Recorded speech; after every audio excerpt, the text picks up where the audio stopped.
Eh ben, rebonjour tout le monde. Allez, le bal costumé est revenu, ainsi que la S2. Bon, bah, je vais pas parler de la S2, hein. De toute façon, il n'y a rien de bien nouveau. Néanmoins, dans le bal costumé, on a pas mal de nouveautés. On continue avec les costumes Toon, en fait, hein. Bon, il n'y a qu'un seul 5 étoiles nouveau, malheureusement, mais donc c'est Kagan. On a Cyprien et Kelly en 4 étoiles et Greyman et Belit en 3 étoiles.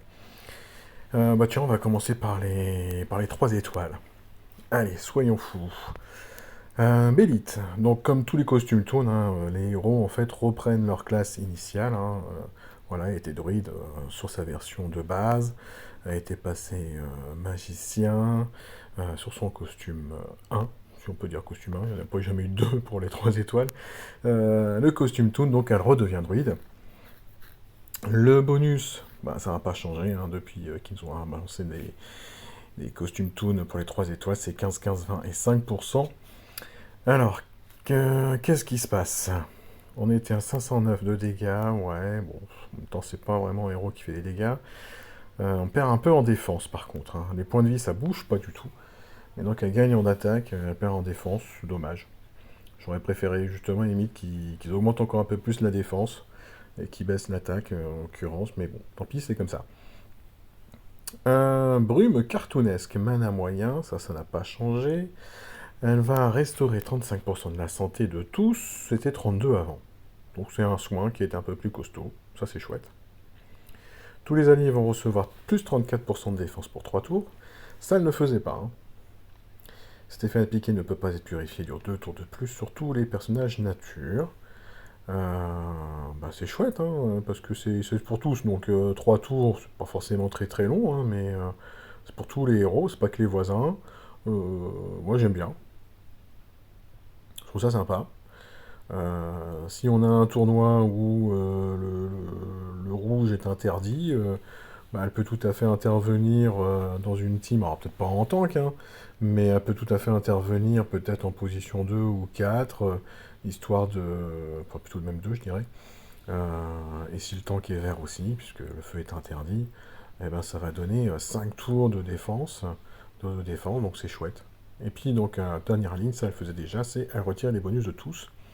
Donc une version costumée qui apporte un petit plus, pas dégueu, au héros pour une fois, ça c'est chouette. Donc moi je dis oui pour le costume tounesque de Bélite. Le deuxième 3 étoiles, c'était... Bon, je vais aller plus vite à faire ça. C'est Greyman. Bon, bon, Greyman. C'est l'un de mes premiers héros 3 étoiles que j'avais eu dans le jeu, hein, donc bah oui, je l'avais utilisé à l'époque. Euh, que dire en fait. Alors il y a beaucoup de points de vie, hein, c'est un héros qui a beaucoup de points de vie par rapport, par rapport aux autres héros 3 étoiles, mais alors, par contre il avait une défense bien basse et il a une défense encore plus basse maintenant. On n'est même plus à 400 points de défense. Ah tiens d'ailleurs j'ai pas regardé le Limit Break 2 de Bélite. Qu'est-ce que ça donne? C'est augmentation de défense, bah c'est très bien pour elle. Très très bien, donc très bon bonus de Limit Break 2 pour Bélite. Bonne idée de lui avoir proposé celui-là. Alors Greyman, donc bah, toujours une défense en carton. Pire qu'avant. C'est vraiment affreux. Le pauvre, il est pas aidé ce héros. La morsure cartoonesque, mana moyen, on fait 255% sur un seul. Alors c'est un peu plus. Il se soigne un petit peu moins. Et moi je suis désolé, hein, mais les lignes où ils font des dégâts supplémentaires contre telle couleur, lorsque c'est un sniper, eh ben oui, pourquoi pas, hein, si vous l'utilisez en attaque, mais en défense, elle sert à rien cette ligne, hein. Vous avez une chance sur 5 qu'il aille à taper éventuellement un héros feu en face. S'il y a un héros feu. S'il y en a un. Donc, bof. Bah, toujours bof. Voilà. Que dire de plus pour Greyman. Boost spécial, par contre, ça c'est pas mal aussi, parce que comme il est sniper, en moyen, malheureusement. Mais non, non, moi Bah, voilà, hein, c'est sûr que si vous avez que ça, vous démarrez le jeu, vous avez que Greyman qui sort, oui, oui, faites-le, hein, pas de souci, mais sinon, vous allez rapidement trouver d'autres choses en 3 étoiles, en bleu, plus intéressant. Alors, les deux héros 4 étoiles qui obtiennent leur costume, Tounesque, c'est Cyprien. Cyprien redevient paladin, donc. Les bonus pour les 4 étoiles sont un petit peu plus élevés, hein, c'est 17, 17, 22 et 5%. Beaucoup de points de vie. Beaucoup, beaucoup, beaucoup de points de vie. On est à 1687. Tiens, sa puissance, ça fait 747. Je voudrais juste regarder quelque chose. Tac, tac, tac. Si je vais chercher. Ouais, donc en fait, là, avec les 4 étoiles, avec tous leurs costumes, sont au niveau des héros 5 étoiles sans costume. Incroyable. C'est vraiment très très bon, ces costumes Toon. Ça apporte vraiment quelque chose en plus, hein, pour, pour pas forcément trop d'argent, hein, parce que les clés d'invocation pour le bal costumé, on en obtient même dans les visions mystiques, donc c'est vraiment chouette, hein, ça. Ce sont des héros qui permettent vraiment au free-to-play de pouvoir s'en sortir et de se faire plaisir, les costumes Toon. Donc Cyprien, 656 d'attaque, mais en même temps c'est pas un héros qui attaque.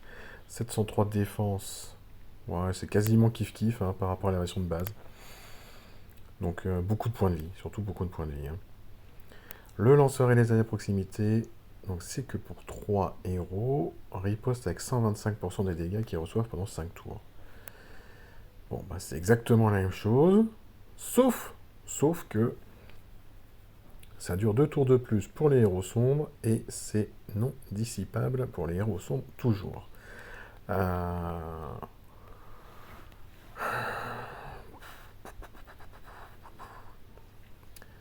Donc pour lui-même, voilà, si vous rencontrez un Cyprien en tank dans une défense en tournoi, pour lui-même, ça va durer 7 tours et c'est non purifiable. Bah c'est pas mal du tout, hein. Parce que comme il a beaucoup de points de vie, euh,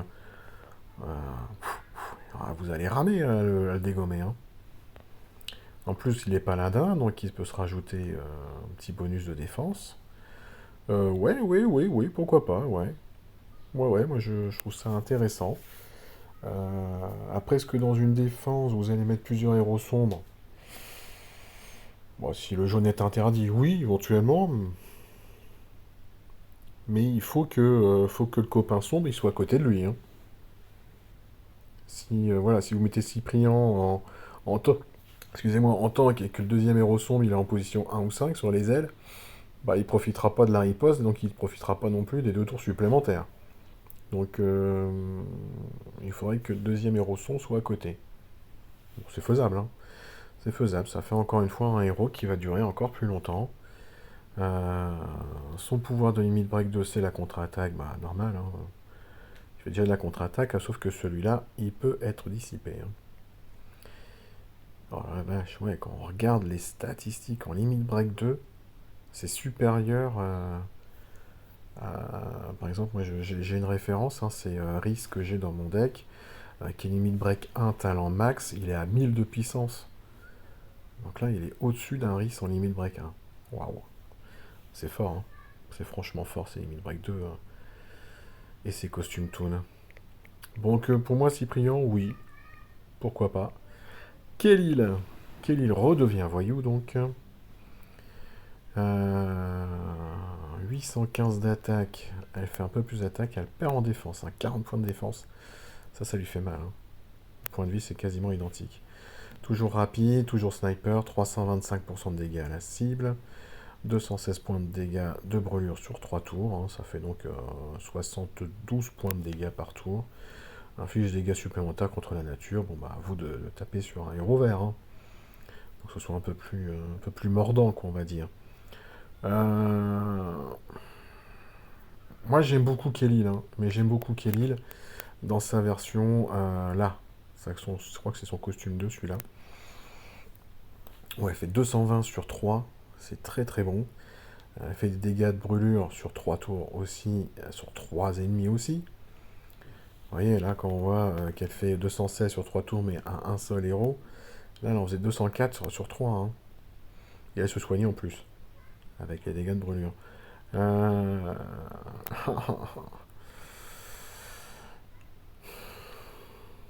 Bah, ouais, le costume Toon de Kelly va être intéressant pour le passif, encore une fois. Parce que ça fait. C'est un très bon passif, hein, le passif Toon. Mais je pense que je préfère peut-être encore cette version-là. Hein. Franchement, 220 sur 3 et les dégâts de brûlure sur 3 tours. Sur 3 adversaires surtout. Moi, je préfère. Moi, je préfère. Franchement, je préfère. Voilà, je dis pas qu'il est mauvais, hein, le costume Toon de Kelly. Mais bah, si j'utilisais plus ça, c'est pas pour rien. Hein. Si j'utilisais pas sa version de base, c'était pas pour rien. C'était parce que je trouvais que cette version C2 était plus intéressante. Néanmoins, le passif, il est sympa le passif. Toujours le truc. Et puis bon, elle est voyou, hein, donc elle esquive. Donc augmentation d'attaque. Oui, bon, ça, c'est pas idiot, hein, comme elle a une basse stat d'attaque et puis elle fait sniper. Intéressant, intéressant. Mais bon, je pense que j'ai toujours un faible pour le costume 2. Et enfin, pour terminer, donc c'est Kagan hein, qui s'habille avec un troisième costume, donc le costume Toon. Là, je vous passe hein, les statistiques du costume sont énormes. 40, 40, 65% de santé. Pouh, ça dépote. Hein. Voilà, regardez, simplement, donc, comme je vous disais tout à l'heure, Rhys, c'est 1000 points de puissance en limite breaker et talent max. Lui, tout nu, il est déjà au-dessus de tout ça, donc... bref. 1043 d'attaque. Il est à 994. Bon, une défense effectivement un peu faiblarde. Quitte à choisir, je pense que dans le chemin de talent, je mettrais peut-être un petit peu plus de défense. Parce que comme c'est un héros lent, il faut qu'il tienne debout jusqu'au moment où il va pouvoir déclencher sa CS. 2344 points de vie. Bon, moi qui était à 2400 en version de base. Hein. J'ose même pas imaginer, vous mettez une troupe légendaire. 40% de points de vie supplémentaires. Et dans sa version max, 3048 points de vie. Aïe aïe aïe aïe aïe aïe aïe. Énormissime. Armure spéciale, ben voyons, donc comme ça en plus, il va résister au CS. Ah ouais, donc, rien que ça. Ok, bon, alors l'ordre cartoonesque, donc toujours même allant, heureusement, il fait 530% de dégâts sur 3. Il est passé de 380 à 530. Waouh! Waouh, waouh, waouh! Et vous le couplez avec, comment elle s'appelle, c'est Cendrillon, là, qui est sorti dans l'événement défi 1, qui fait donc une baisse de défense sur tous les adversaires. Bam! Je crois comment le carton que vous faites avec ça. Bim badaboum quoi. Ok. Le lanceur des alliés à proximité reçoivent plus de 22% de génération de mana, c'était 24. À 2% près, ça va pas changer grand chose. Le lanceur des alliés à proximité reçoivent plus 61% de défense sur 5 tours. C'était 63 avant. Inflige des dégâts supplémentaires contre la nature. Oui, bah pour moi c'est un beau oui, hein, Kagan. Couplez-le avec des. Alors, en lent, vous le couplez avec un Khufu, qui fait une baisse de défense élémentaire rouge. Plus éventuellement une petite Cendrillon qui passe avant. Bah, c'est certain, hein, là, vous dégommez 3 héros adverses. Hein. Aucun doute là-dessus. Hein, donc, un beau oui hein, pour ce Kagan. Euh, Surtout que si vous l'emblémez en défense, il devrait pouvoir tenir suffisamment longtemps pour pouvoir avoir le temps de déclencher, avec une troupe légendaire en plus. Bah écoutez, oui, faites-vous plaisir, hein, un Kagan dans le deck, je pense que, enfin un Kagan Toon dans le deck, ça peut faire énormément de bien à beaucoup de monde. Hein. Voilà, voilà, bah écoutez, tant mieux pour tout ça, c'est des très jolis héros. Alors, moi je ne pense pas faire d'invocation, puisque j'attends, alors j'aimerais bien avoir Kain Montoon, J'aimerais bien voir Kiritoon, et d'ailleurs avec son C2 ça me ferait plaisir, parce que je l'ai toujours pas. J'aimerais bien avoir les Qtoon, mais je vais attendre surtout Tiburtus Toon. Tac tac tac, je vais attendre Gormektoon et Rigartoon, parce que franchement ces héros-là, je les utilise énormément. Je dis pas que les autres j'utilise pas dans la version Toon, hein, mais je les ai pas. Donc en soi, pour le moment en Toon, je pense que je n'ai que Boltusk en 4 étoiles. Je pense pas avoir autre chose, donc bah ouais, c'est du très très bon. En 5 étoiles, Cadilène, ça serait sympa aussi qu'il puisse sortir. Marjana me ferait énormément plaisir. Domicia aussi, c'est très sympa tout ça, hein, ça cogne fort. Euh, tac tac tac. June, Carrick, effectivement, ça c'est du lourd. Quintus en tout, ce serait sympa parce que cette version-là est très très chouette. Mais maintenant elle commence à être un peu faiblarde hein, au niveau des stats, hein, donc le Toon, c'est très très intéressant pour ceux qui pourraient l'avoir. Bref, bon bah écoutez, voilà en tout cas le petit tour sur les Toons. On vient de recevoir un nouveau message pour nous dire que ça y est, c'était mis en place, la mise à jour hein, d'équilibrage, on l'a eu 2 fois. Mais là on a eu un nouveau, hein, donc bah voilà, les Moonwood, hein, c'est marqué, maintenant cette compétence ne rate jamais sa cible. Le passif est bien changé donc en résistance au poison. Et puis, bah, Jabberwock, donc, wouhou, l'attaque irréfléchie lors de CS. Voilà, j'ai la même avec le Limpin Blanc. Donc, bah, ça, je vais me faire plaisir, hein. Ça, c'est sûr que quand je vais les rencontrer dans une défense, euh,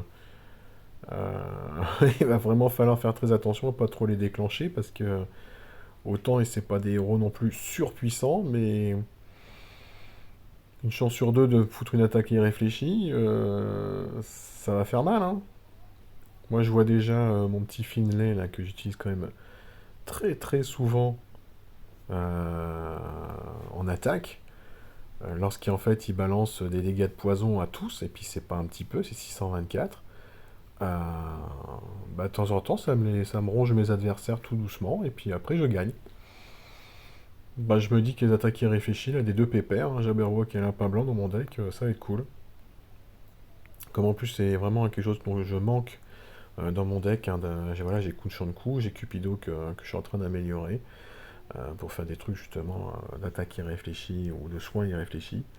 Et ben, Jabberwock et Lapin Blanc en plus, je suis content. Voilà, voilà. Ah oui, on a l'invocation de collecte. Bon, Furdinand est bas. Furdinand est toujours très bon en défense, avec beaucoup, beaucoup, beaucoup de bonus en plus qu'il inflige. Donc dans les tournois booster de bonus, il est très très fort. Et puis Eba, si vous avez la chance d'avoir pas mal de héros qui infligent les démons, elle est très bien. Sinon, toute seule, c'est un peu dommage. Je sais plus, elle est mana moyen ou mana lent, elle? Je me souviens plus. Ah, elle est mana lent en plus, donc voilà, c'est ça le gros souci, hein, c'est que 585% de dégâts en sniper, bah c'est pas mal, mais en lent, c'est pas énorme. Mais donc pour que ça puisse vraiment être intéressant, il faut avoir balancé des démons avant. Donc avoir une Elisabeth ou une Nima éventuellement en rouge. Et ça, c'est très très bon. Là, ça passe derrière. Et bah, fini le boulot, hein. Voilà, voilà. Bon, bah écoutez, là-dessus, je vous laisse. Bon farming à tous. Moi, j'ai commencé ce matin tout doucement. J'en suis où? Non, c'est pas ça que je veux, c'est ça. Voilà, j'en ai déjà trouvé 11 sur les 20. Euh, c'est long, hein, c'est dur, mais c'est comme ça. Allez, je vous souhaite une bonne fin de journée. On se retrouve un peu plus tard pour le tournoi. Ciao, ciao.